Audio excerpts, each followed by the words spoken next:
हर हर बाबा भोलानाथ तुमे परा प्रभु आशुतोष। हर हर बाबा भोलानाथ तुमे परा प्रभु आशुतोष।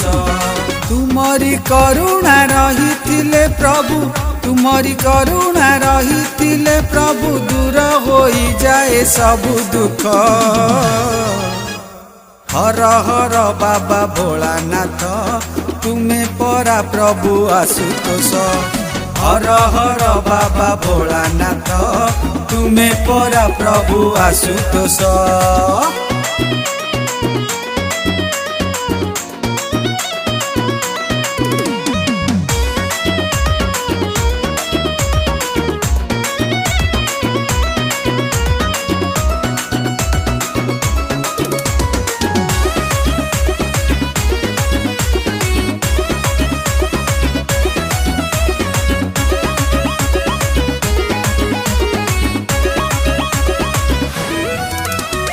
देवकर देव महादेव नाम बही अछ सदा शिव।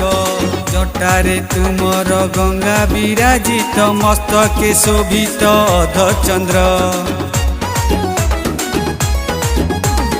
देवकर देव महादेव नाम बही अछ सदा शिव। जटारे तुमर गंगा विराजित मस्तके शोभित अधचंद्र।